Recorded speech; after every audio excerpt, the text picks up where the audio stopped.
Hello everyone. आज हम अपनी मॉलिक्यूलर बेसिस ऑफ इनहेरिटेंस की जो है नेक्स्ट क्लास शुरू करने जा रहे हैं, जिसमें अपना जो टॉपिक है वो रहने वाला है पैकेजिंग ऑफ डीएनए हेलिक्स। हमने देख लिया था कि डीएनए की फॉर्मेशन कैसे होती है। अभी हम देखेंगे पैकेजिंग ऑफ डीएनए हेलिक्स। आज का जो टॉपिक रहेगा क्या है, पैकेजिंग ऑफ डीएनए हेलिक्स। उससे पहले हमने जितना पढ़ा एक बारी के लिए उतना रिवाइज करते हैं। ऊपर ऊपर से हमने क्या देखा, देखो चैप्टर का नाम था मॉलिक्यूलर बेसिस ऑफ इनहेरिटेंस। उसमें हमने देखा था फर्स्ट चीज़ से जिससे शुरुआत की गई थी वो क्या था, वो था न्यूक्लिक एसिड। हमने देखा न्यूक्लिक एसिड दो टाइप का होता है। कितने टाइप का होता है? दो टाइप का होता है। एक देखा हमने डीएनए और एक होता है आरएनए। जो डीएनए होता है ज़्यादातर ऑर्गेनिज्म के अंदर डीएनए ही मिलता है एज न्यूक्लिक एसिड। मेजोरिटी के अंदर डीएनए ही एज न्यूक्लिक एसिड मिलता है।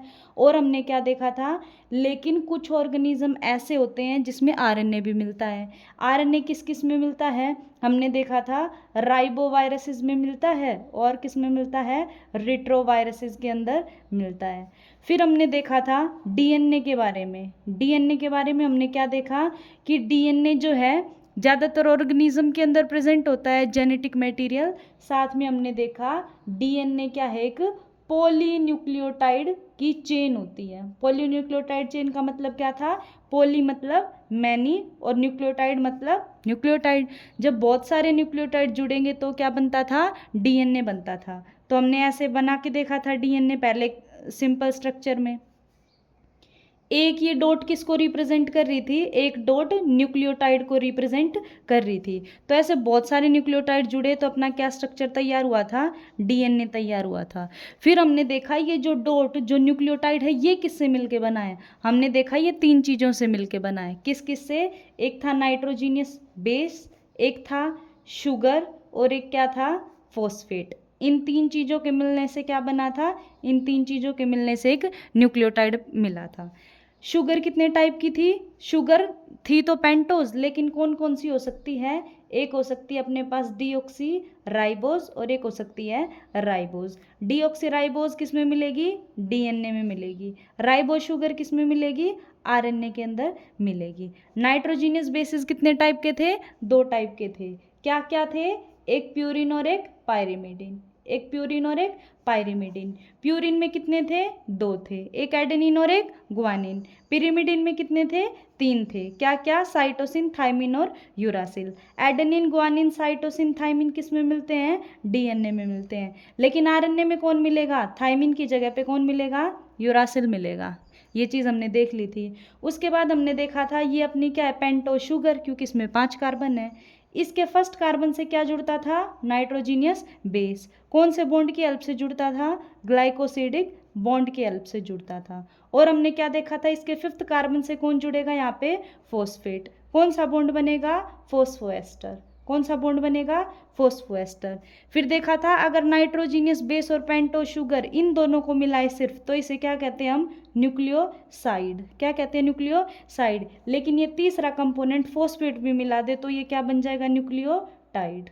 ये क्या बन गया था, न्यूक्लियोटाइड। फिर हमने क्या देखा था, हमने देखा था कि अगर अपन न्यूक्लियोटाइड को जोड़ें, अगर अपन क्या करें, न्यूक्लियोटाइड को जोड़ें, जब एक न्यूक्लियोटाइड दूसरे न्यूक्लियोटाइड के साथ ऐसे जुड़ रहा था तो अपने पास डीएनए का एक स्ट्रैंड बन गया था जिसकी एक साइड पे क्या था, 5 प्राइम और दूसरी पे क्या था, 3 प्राइम। बिल्कुल उसी तरह एक और डीएनए का स्ट्रैंड इसके साइड में प्रेजेंट होता है, क्योंकि डीएनए क्या होता है, डबल स्ट्रैंडेड। तो एक स्ट्रैंड ये, एक स्ट्रैंड ये, इधर 5 प्राइम था तो इधर 3 प्राइम, इधर 3 प्राइम था तो इधर 5 प्राइम। ये हमने देखा था। हमने क्या देखा था कि जो ये बैकबोन है, ये जो बैकबोन है, बैकबोन को कौन बनाता है, डीएनए की फॉस्फेट बैकबोन बनाती हैं दो चीजें। क्या क्या, फॉस्फेट और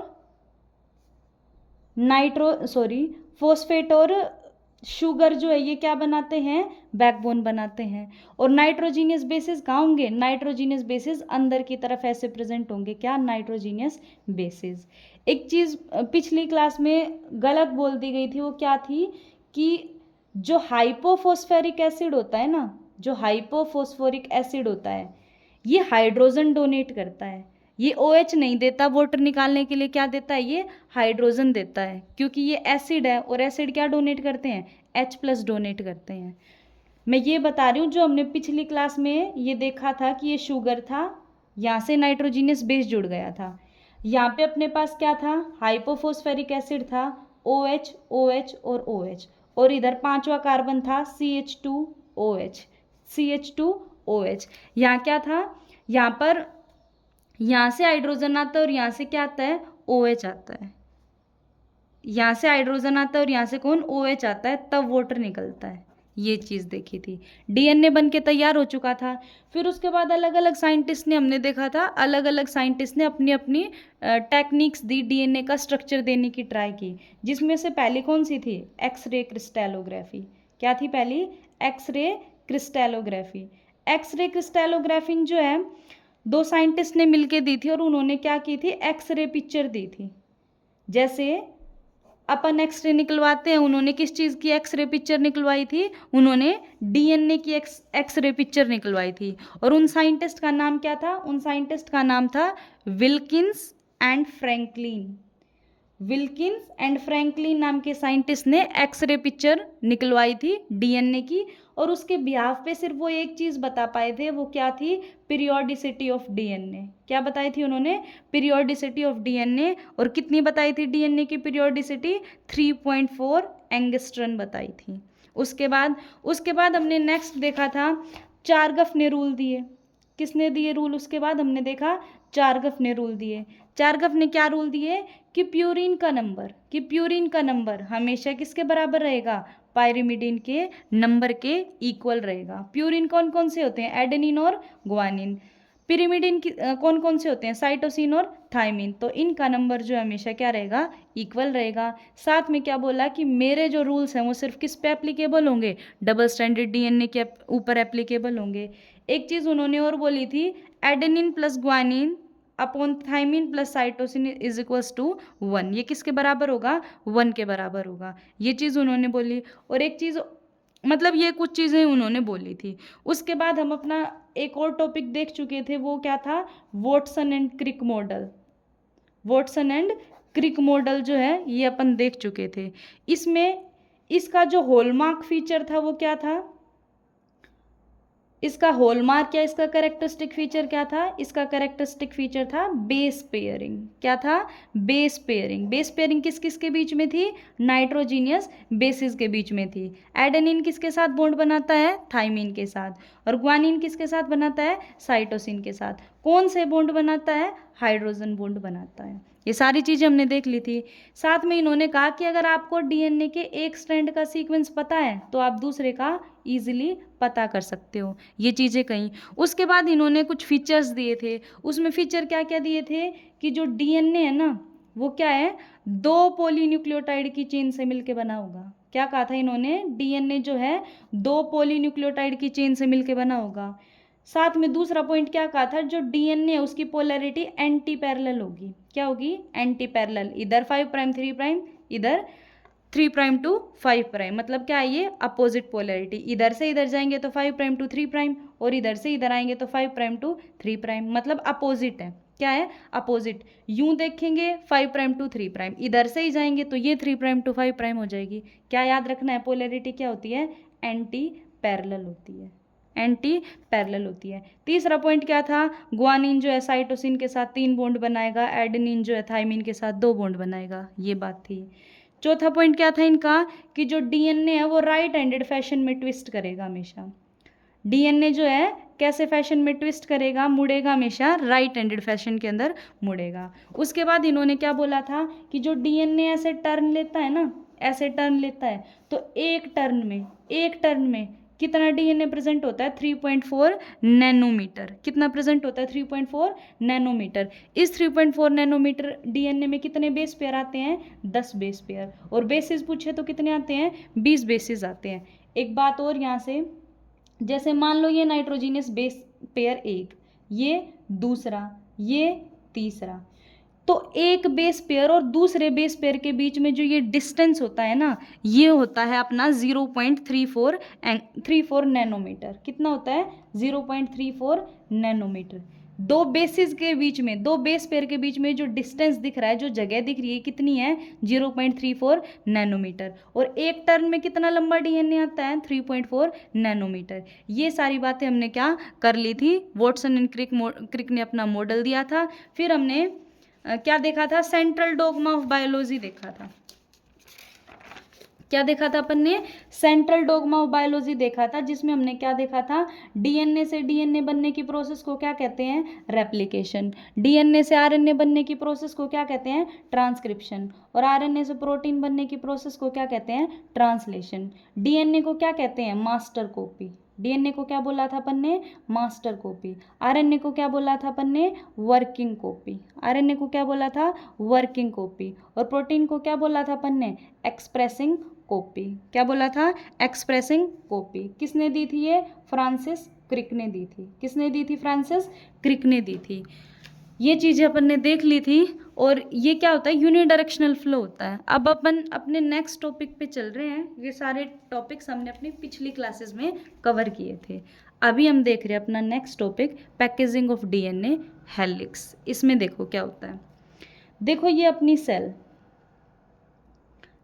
के बीच में लगभग क्या प्रेजेंट होता है? न्यूक्लियस। क्या प्रेजेंट होता है? न्यूक्लियस। तो जो अपनी सेल का न्यूक्लियस होता है, उस न्यूक्लियस का साइज जो होता है वो होता है 10⁻⁻⁻6 मीटर। इतना छोटा होता है। कितना होता है? 10⁻⁻⁻6 मीटर। लेकिन वहीं अगर हम बात करें अपने डीएनए की, किसकी बात करें? अपने डीएनए की, तो अपना डीएनए जो होता है उसका साइज होता है 2.2 मीटर। समझ रहे हो कितना लंबा? मतलब हम अपने दोनों हाथों को अप्रोक्सीमेटली 2 बार नाप दें तब 2.2 मीटर डीएनए बनेगा। इतना लंबा डीएनए, इतनी छोटी सेल और उसके इतने छोटे न्यूक्लियस में पैक है। कैसे हो गया ये ऐसा? है ना? सेल को तो हम देख भी नहीं सकते और 2.2 मीटर लंबी चीज़ तो हमें दूर से दिख जाएगी। अब इतने बड़े डीएनए को हमें इतनी छोटी सेल के इतने छोटे न्यूक्लियस में पैक करना है ना? तो कैसे होगा? यही इस टॉपिक में हम देखने वाले हैं। क्या? Packaging of DNA helix. कि 2.2 मीटर लंबे डीएनए को हम अपनी सेल के 10⁻⁻6 मीटर छोटी सी जगह में कैसे पैक करें। क्योंकि हमें पता है डीएनए कहाँ प्रेजेंट होता है? डीएनए तो होता न्यूक्लियस में ही है। ये 2.2 मीटर लंबा डीएनए किस में पैक होता है? न्यूक्लियस में। तो आज हम सीखेंगे इतनी छोटी जगह में डीएनए को पैक करें तो कैसे। तो सबसे पहले हम देखते हैं DNA packaging in prokaryotes. DNA packaging in prokaryotes. DNA packaging in prokaryotes. सबसे पहली बात, प्रोकैरियोट वो ऑर्गेनिज्म होते हैं जिनके अंदर एक वेल डिफाइंड न्यूक्लियस नहीं मिलता। जिनके अंदर एक वेल डिफाइंड न्यूक्लियस, अच्छा खासा न्यूक्लियस देखने को नहीं मिलता, वो कौन सी सेल होती हैं? वो प्रोकैरियोटिक सेल्स होती हैं। कौन सी सेल्स होती हैं? Prokaryotic cell. तो जस्ट सपोज मैं अगर एक प्रोकैरियोटिक सेल बनाऊं, मान लो ये क्या है? अपनी एक प्रोकैरियोटिक सेल है। प्रोकैरियोटिक का एग्जाम्पल अगर हम लें तो कौन होता है? बैक्टीरिया प्रोकैरियोट्स में ही आते हैं, है ना? तो मान लो मैंने एक बैक्टीरिया की सेल बना ली। अब बैक्टीरिया की सेल की बात की हमने, तो हम कह रहे हैं न्यूक्लियस तो है ही नहीं। न्यूक्लियस तो है ही नहीं। न्यूक्लियस तो नहीं है, पर फिर भी ऐसा नहीं है कि इतना लंबा डीएनए ऐसे बिखरा पड़ा होगा, ऐसा नहीं है। वो बिल्कुल छोटी सी जगह में ऐसे पैक हो जाएगा। बिल्कुल छोटी सी जगह में ऐसे पैक हो जाएगा। और जिस जगह में ये डीएनए पड़ा है, जिस जगह में ये डीएनए पड़ा है, इस रीजन को क्या कहते हैं? इस रीजन को न्यूक्लियोइड कहते हैं। जिस जगह में ये डीएनए पड़ा है, इस रीजन को क्या कहते हैं? न्यूक्लियोइड। क्योंकि न्यूक्लियस तो है नहीं। तो सेल में जिस भी जगह पे डीएनए पड़ा मिलेगा हमें बैक्टीरिया में, उस रीजन को हम क्या कह देंगे? न्यूक्लियोइड कह देंगे। या फिर इसी का दूसरा नाम क्या होता है? जीनोफोर। क्या होता है इसका दूसरा नाम? जीनोफोर। देखो कैसे होगा। इनका डीएनए ये जो छोटी सी जगह में आ रखा है, ये कैसे आ गया? देखो, डीएनए तो बहुत बड़ा होता है। जस्ट सपोज इतना बड़ा डीएनए था, ठीक है। डीएनए पे चार्ज होता है नेगेटिव। डीएनए पे कैसा चार्ज होता है? नेगेटिव चार्ज होता है डीएनए के ऊपर। तो इसी के साइटोप्लाज्म में, इसी बैक्टीरिया के साइटोप्लाज्म में, मतलब इस जगह पर क्या पड़े होते हैं, प्रोटीन्स पड़े होते हैं। प्रोटीन का नाम क्या है, नॉन हिस्टोन प्रोटीन्स। क्या नाम है, नॉन हिस्टोन प्रोटीन्स, या फिर इन्हीं प्रोटीन्स का दूसरा नाम होता है पोलीअमीन्स। क्या नाम होता है, पोलीअमीन्स। क्या कहा, इतना बड़ा डीएनए साइटोप्लाज्म में पड़ा था, आ नहीं सकता इतना बड़ा, है ना। तो साइटोप्लाज्म में ही और क्या होंगे, कुछ प्रोटीन्स होंगे जिनको क्या बोलते हैं, नॉन हिस्टोन प्रोटीन्स, या इन्हीं का दूसरा नाम पोलीअमीन्स। इन प्रोटीन्स के ऊपर चार्ज होता है पॉजिटिव। इन प्रोटीन्स के ऊपर चार्ज कैसा होता है, पॉजिटिव चार्ज होता है। तो होगा क्या, जैसे ही ये पॉजिटिवली चार्ज प्रोटीन्स ऐसे नजर आएंगी इस डीएनए को, डीएनए खुद को इनके अराउंड कोइल करवा लेगा। क्या करवा लेगा, कोइल करवा लेगा, और ये इतना बड़ा डीएनए इतनी सी जगह में पैक होके रह जाएगा। तो मतलब नॉन स्टोन प्रोटीन पे कैसा चार्ज, पॉजिटिव चार्ज। अगर नेचर और देखें तो इनका नेचर होता है बेसिक, होता है ना, एक बेसिक, एक एसिडिक और एक न्यूट्रल। तो नॉन स्टोन प्रोटीन पे चार्ज पॉजिटिव, नेचर बेसिक। ये क्या है अपना डीएनए, चार्ज क्या है डीएनए पे, नेगेटिव। और अगर नेचर की बात करें तो होता है एसिडिक। पॉजिटिव और नेगेटिव चार्जेस आपस में अट्रैक्ट होंगे, और ये जो डीएनए का थ्रेड है इन प्रोटीन्स के ऊपर लिपट जाएगा, रैप हो जाएगा, कोइल हो जाएगा, और हमें डीएनए थोड़ी सी जगह में पैक हुआ नजर आएगा।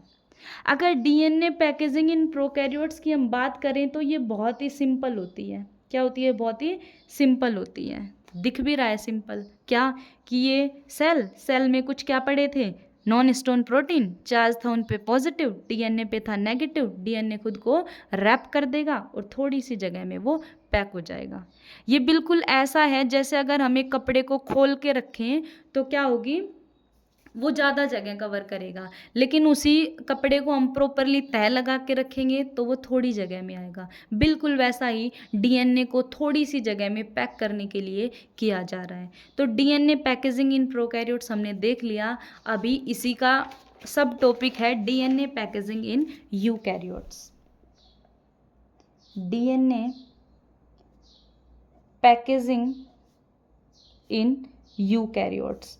जैसे प्रोकैरियोट्स कौन थे, जिनके अंदर एक वेल डिफाइंड न्यूक्लियस ना मिले, बिल्कुल उसी तरह यूकैरियोट्स क्या होते हैं, जिनके अंदर हमें एक वेल डिफाइंड न्यूक्लियस, अच्छा खासा न्यूक्लियस देखने को मिल जाए। जब भी मैं कहूँ वेल डिफाइंड न्यूक्लियस, मतलब ऐसा न्यूक्लियस जिसकी तुम्हें दो मेम्ब्रेन नजर आए। ऐसे कितनी मेम्ब्रेन होंगी उनकी, दो मेम्ब्रेन होंगी। उनके अंदर देखोगे तो तुम्हें एक न्यूक्लियोलस दिखेगा, फिर एक थ्रेड लाइक स्ट्रक्चर बिखरा हुआ नजर आएगा। कुछ ऐसा होता है न्यूक्लियस। तो ये क्या है, एक वेल डिफाइंड न्यूक्लियस है। तो यूकैरियोट में एक वेल डिफाइंड न्यूक्लियस प्रेजेंट होता है। बात क्या है, इस न्यूक्लियस का साइज कितना है हमारे अंदर, 10⁻⁻⁶ मीटर। 10⁻⁻�6 मीटर। और डीएनए का साइज कितना है हमारे अंदर, 2.2 मीटर। कितना है, 2.2 मीटर। इतने बड़े डीएनए को इतने छोटे से न्यूक्लियस में पैक करना है, कैसे होगा, देखो। अपने अंदर भी प्रोटीन्स प्रेजेंट होते हैं, उन प्रोटीन्स का नाम होता है हिस्टोन प्रोटीन्स। प्रोटीन्स का नाम क्या है, हिस्टोन प्रोटीन्स। हिस्टोन प्रोटीन्स जो होते हैं इन पे होता है पॉजिटिव चार्ज। कैसा चार्ज होता है इन पे, पॉजिटिव चार्ज। और अगर इनके नेचर की बात करें तो इनका नेचर कैसा होता है, बेसिक। कैसा नेचर है इनका भी, बेसिक नेचर है ना। चार्ज कैसा, पॉजिटिव, नेचर कैसा है, बेसिक।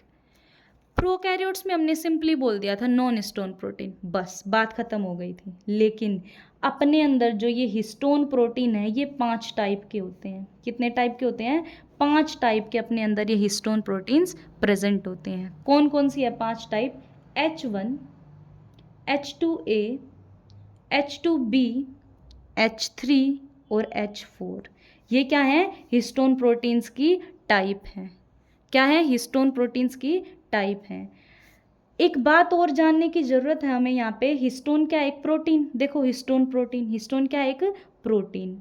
और याद रखना प्रोटीन किससे मिलके बने होते हैं, प्रोटीन अमीनो एसिड से मिलके बने होते हैं। जैसे मान लो ये एक सर्कल एक अमीनो एसिड को रिप्रेजेंट कर रहा है, एक सर्कल किसको रिप्रेजेंट कर रहा है, एक अमीनो एसिड को रिप्रेजेंट कर रहा है। तो ऐसे बहुत सारे अमीनो एसिड जुड़ते हैं ना, तो एक प्रोटीन तैयार हो जाता है। क्या तैयार हो जाता है, प्रोटीन तैयार हो जाता है।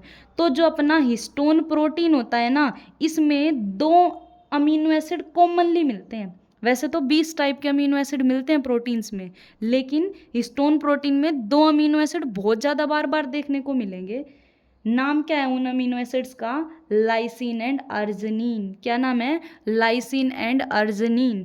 लाइसिन और अर्जिनिन ऐसे मिलेंगे, जस्ट सपोज कि ये लाइसिन, ये क्या है, लाइसिन। तुम थोड़ी देर बाद देखोगे फिर से लाइसिन आ जाएगा, फिर से क्या आ जाएगा, लाइसिन आ जाएगा। फिर तुम थोड़ी देर बाद देखोगे तुम्हें अर्जिनिन दिख जाएगा। तो मतलब और कोई अमीनो एसिड कम नंबर में प्रेजेंट होंगे, ऐसा नहीं है नहीं होंगे। हिस्टोन प्रोटीन अमीनो एसिड से मिलके बनता है, और अमीनो एसिड इसमें मेनली 2 मिलते हैं, लाइसिन और अर्जिनिन। ठीक है, लाइसिन और अर्जिनिन। और ये जो दोनों अमीनो एसिड है ना, इनका नेचर बेसिक होता है। कैसा होता है, बेसिक होता है। सोचो, अगर बेसिक अमीनो एसिड इस प्रोटीन को बना रहे हैं, अगर बेसिक अमीनो एसिड इस प्रोटीन को बना रहे हैं, तो प्रोटीन का नेचर भी कैसा हो जाएगा, बेसिक। प्रोटीन का नेचर भी कैसा हो जाएगा, बेसिक। बात यहाँ तक पहुँच गई है कि हिस्टोन 5 टाइप का होता है, H1, H2A, H2B, H3 and H4। इनमें से H2A की 2 कॉपी, H2A की 2 कॉपी, H2B की 2 कॉपी, H3 और H4 की 2 कॉपी। टोटल कितनी कॉपी हो गई, 8 कॉपी हो गई। 2 इसकी, 2 इसकी, 2 इसकी, 2 इसकी। ये सारे के सारे मिलेंगे आपस में, 2-2 कॉपी मिलेंगी इन चारों हिस्टोन की टाइप्स की, और एक स्ट्रक्चर अपने पास तैयार हो जाएगा। उस स्ट्रक्चर को क्या कहते हैं हम, ओक्टामर। क्या कहते हैं, ओक्टामर, या कह लो हिस्टोन ओक्टामर। ओक्टा का मतलब क्या होता है, 8। तो देखो 2-2-2-2 कॉपी मिली, तो 8 कॉपी आ चुकी हैं टोटल। इसलिए स्ट्रक्चर को, जब ये चारों प्रोटीन मिलके बनाएंगे स्ट्रक्चर को, क्या बोल दिया, हिस्टोन ओक्टामर। क्या बोल दिया, हिस्टोन ओक्टामर। और इसी हिस्टोन ओक्टामर को न्यू बॉडी के नाम से भी जाना जाता है, न्यू बॉडी के नाम से भी इसको जाना जाता है। तो देखो, जस्ट सपोज ये अपना हिस्टोन ओक्टामर है। क्या है, हिस्टोन ओक्टामर है। इसमें अपनी 8 कॉपी आ गई, ठीक है, कुछ पीछे की तरफ प्रेजेंट है, ठीक है। तो मान लो ये अपना क्या है, ये हिस्टोन ओक्टामर है। हिस्टोन ओक्टामर कैसे प्रोटीन से मिलके बना था, हिस्टोन से, ठीक है। और हिस्टोन पे कैसा चार्ज था, पॉजिटिव। तो सपोज करके चलो यहाँ पे कैसा चार्ज है, पॉजिटिव, पॉजिटिव, ठीक है, पॉजिटिव चार्ज आएगा। अब जो अपना 2.2 मीटर लंबा डीएनए है, उस पर कैसा चार्ज होता है, नेगेटिव। कैसा चार्ज होता है, नेगेटिव। अब ये डीएनए इस प्रोटीन के, इस हिस्टोन ओक्टामर के पॉजिटिव चार्जेस से अट्रैक्ट होगा, और अट्रैक्ट होके क्या करेगा, खुद को ऐसे लपेट देगा। ये क्या है, ये डीएनए है, ये खुद को क्या कर रहा है, खुद को हिस्टोन ओक्टामर के अराउंड इसने ऐसे रैप कर दिया है, ऐसे लपेट दिया है। जब हिस्टोन ओक्टामर के बाहर या न्यू बॉडी के बाहर ऐसे डीएनए खुद को लपेट दे, तो ये जो स्ट्रक्चर तैयार होता है, इसे कहते हैं न्यूक्लियोसोम। इसे क्या कहते हैं, न्यूक्लियोसोम। क्या कहते हैं इसे, न्यूक्लियोसोम। जब हिस्टोन ओक्टामर के बाहर डीएनए खुद को रैप कर दे, तो उसको, उस स्ट्रक्चर को क्या कहते हैं, न्यूक्लियोसोम कहते हैं, न्यूक्लियोसोम कहते हैं। अब देखो, अपन ने H1 की बात नहीं की, H1 की बात फिर से आगे आएगी, लेकिन जब तुम इस न्यूक्लियोसोम का स्ट्रक्चर दिखाओगे, तो तुम ऐसे शो करोगे कि ये क्या है, बीच में ये है H1। क्या है ये, H1। आगे और समझ आएगा इसके बारे में, यहाँ पे हमने एक बार के लिए दिखा दिया। तो ये गोल गोल जो स्ट्रक्चर, स्फेरिकल स्ट्रक्चर जो तुम्हें दिख रहा है, ये क्या है, ये हिस्टोन ओक्टामर है। क्या है, ये हिस्टोन ओक्टामर है। और जो ये ब्लू ब्लू थ्रेड जैसा दिख रहा है, ये क्या है, डीएनए है, और ये H1 है। इन सब ने जब आपस में खुद को जोड़ा, तो क्या बन गया, ये न्यूक्लियोसोम बन गया। क्या बन गया, न्यूक्लियोसोम बन गया। एक बात याद रखना, एक न्यूक्लियोसोम में कितने 200 बेस पेयर लिपटते हैं डीएनए के, कितने 200 बेस पेयर लिपटते हैं, है ना। मतलब ओक्टामर के बाहर 200 बेस पेयर डीएनए लिपट जाता है, रैप हो जाता है। इतनी बात हमने कर ली। अब आगे देखो, ऐसे ही बहुत सारे, देखो ये हिस्टोन ऑक्टामर, उसके बाद ये डीएनए लिपट गया, उसके बाद कौन लिपट गया, डीएनए। फिर आगे देखो, फिर तुम देखोगे एक और हिस्टोन ऑक्टामर या एक और न्यूक्लियोसोम नजर आएगा, फिर आगे और नजर आएगा। ऐसे करके बहुत सारे न्यूक्लियोसोम तुम्हें नजर आएंगे। क्या नजर आएंगे, बहुत सारे न्यूक्लियोसोम नजर आएंगे। ये जो बीच में तुम्हें दिख रहा है, ये जो बीच में तुम्हें दिख रहा है, ये भी क्या है, डीएनए। ये भी क्या है, डीएनए। और इस डीएनए को क्या कहते हैं, लिंकर डीएनए। देखो दो न्यूक्लियोसोम को जोड़ने का काम कर रहा है आपस में, तो इसलिए इस डीएनए को क्या कहते हैं, लिंकर डीएनए। और लिंकर डीएनए 80 बेस पेयर का होता है। लिंकर डीएनए कितने बेस पेयर का है, 80 बेस पेयर का है। क्या बोला मैंने, न्यूक्लियोसोम के बाहर या एक न्यूक्लियोसोम के स्ट्रक्चर में 200 बेस पेयर का डीएनए लिपटा हुआ है। एक न्यूक्लियोसोम को दूसरे न्यूक्लियोसोम से जोड़ने का काम लिंकर डीएनए करता है। लिंकर डीएनए में कितने बेस पेयर प्रेजेंट होते हैं, लिंकर डीएनए में 80 बेस पेयर प्रेजेंट होते हैं। तो तुम क्या देखोगे, तुम देखोगे न्यूक्लियस के अंदर ऐसे बहुत सारे न्यूक्लियोसोम होंगे जिनके बाहर से ये 2.2 मीटर लंबा डीएनए कोइल करेगा, है ना।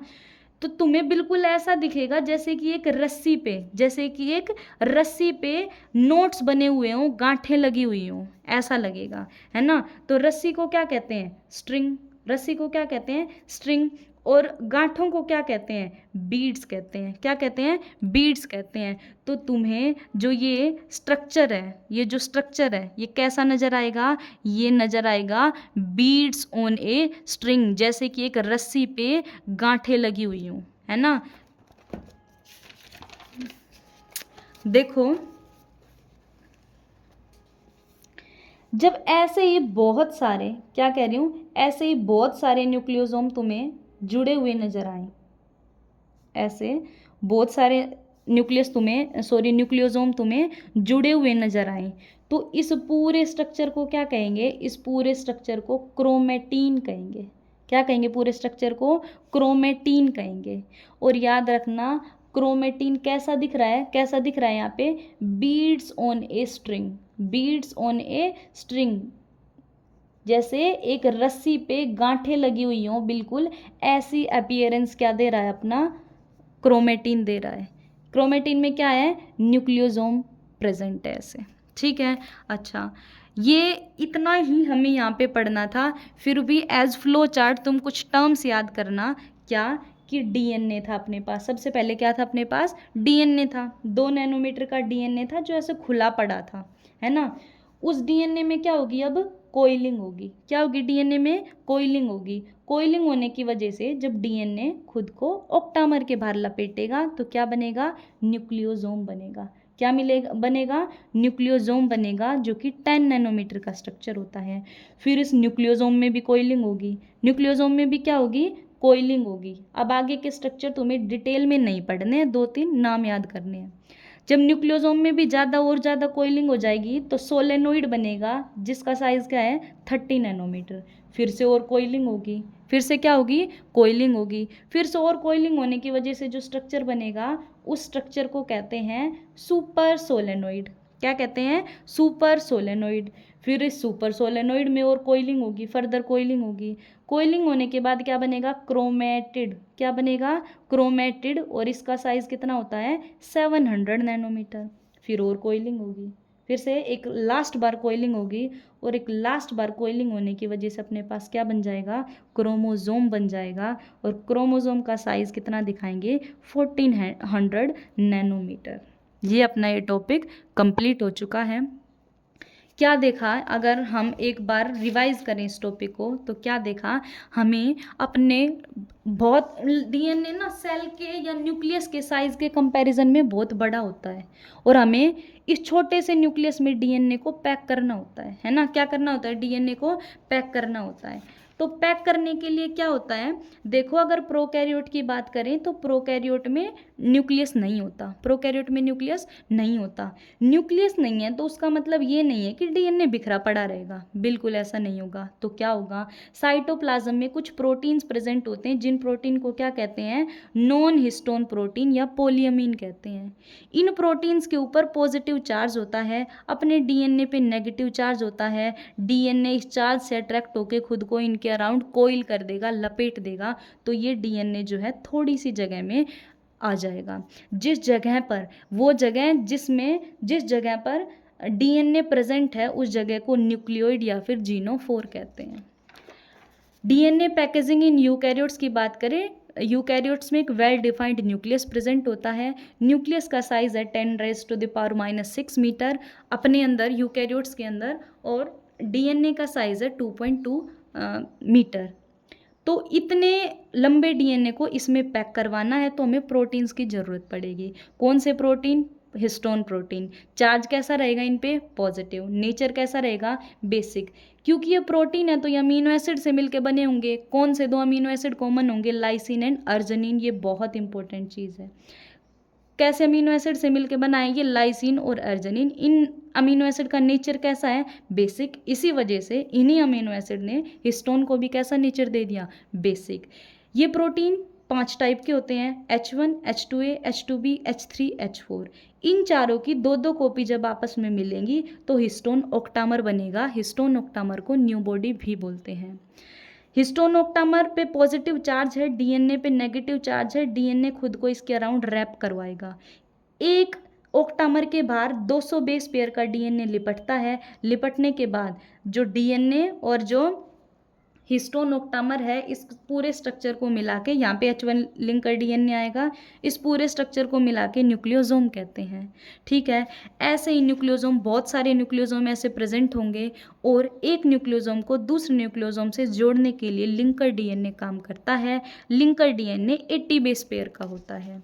तो एक स्ट्रक्चर देखते ही देखते एक स्ट्रक्चर तैयार हो जाएगा। उस स्ट्रक्चर को हम क्या कहते हैं? क्रोमेटिन। इस पूरे स्ट्रक्चर को क्या कहते हैं? क्रोमेटिन। और क्रोमेटिन कैसा अपीयरेंस देता है? कैसा दिखता है? बीड्स ऑन ए स्ट्रिंग, जैसे रस्सी पे नोट्स लगी हुई हों, बीड्स बनी हुई हों। डीएनए में कोइलिंग होगी तो क्या बनेगा? न्यूक्लियोसोम। और कोइलिंग होगी तो सोलेनोइड। और ज़्यादा कोइलिंग होगी तो सुपर सोलेनोइड। एंड और ज़्यादा फर्दर कोइलिंग से हमें क्रोमेटिड, एंड क्रोमेटिड के बाद फिर लास्ट में हमें क्रोमोसोम मिल जाता है। आज का अपना टॉपिक इतना ही था। अब कल हम जो है अपना नेक्स्ट टॉपिक शुरू करेंगे, सर्च फॉर जेनेटिक मटेरियल।